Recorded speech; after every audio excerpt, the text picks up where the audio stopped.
अंबिया इकराम जो नालो वरतो वने डॉक्टर गुलाम असगर मामला में तार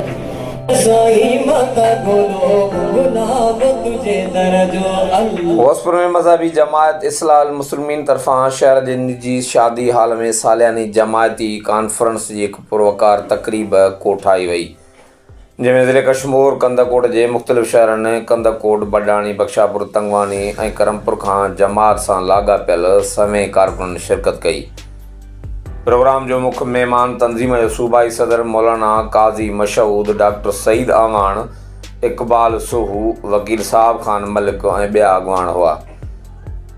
इन मौक़े ते सूबाई सदर काज़ी मशहूद पंहिंजे सदारती ख़िताब में ॻाल्हाईंदे चयो त असांजी तंज़ीम जो मक़सदु सियासत न पर मुआशिरे में बहितरी आणण लाइ हर क़िस्म जी कोशिशि करणु आहे। असांखे पंहिंजे मुर्शिद महबूब सॼण साईं बि इहा ई हिदायत ॾिनी आहे त झर झंग वञी मिसकीनुनि जी दर्दनि जो आवाज़ु बणिजो। हुन चयो त असां पंहिंजी तंज़ीम जे प्लेटफॉर्म तां हिन पोइते पयल ज़िले में जेको केतिरे ई अरसे खां बदअमनी जो गढ़ बणियल आहे, उन में मुख़्तलिफ़ इशूज़ क़बीलाई जहिड़ा ॿारनि ख़ासि करे नियाणियुनि खे तालीमी मैदान में अॻिते आणणु, ज़िंदगी में बर्दाश्त जी क़ुवत खे वधाइणु ऐं ख़ासि करे नौजवाननि में रूहानी, फ़िक्री, मुआशी ऐं समाजी तरबियत करण वारा फ़िलाही कम शामिल आहिनि।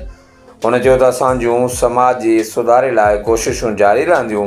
उन खां अॻु प्रोग्राम जे मेज़बान ख़लीफ़ा ज़ुल्फ़कार ताहिरी आयल ख़ासि महिमान ऐं ज़िले जे सभिनी उहिदेदारनि खे अदरक ऐं टोपियूं पाराए भली कार कयो। कैमरामैन टीम सां गॾु जावेद उस्मान बिजराणी, JTN न्यूज़।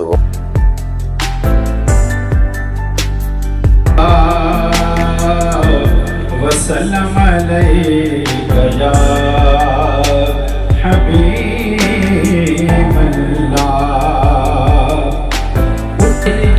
अंबिया इकराम जो नालो वरतो वने, खुलफाए राशिदीन जो नालो वरतो वने, अहल बैत निज़ाम जो नालो वरतो वने, औलिया अल्लाह जो नालो वरतो वने, ऐं वरी हेड़ा सोना चेहरा सुभाणे चाहे न प्लेटफॉर्म तां इन मखलूक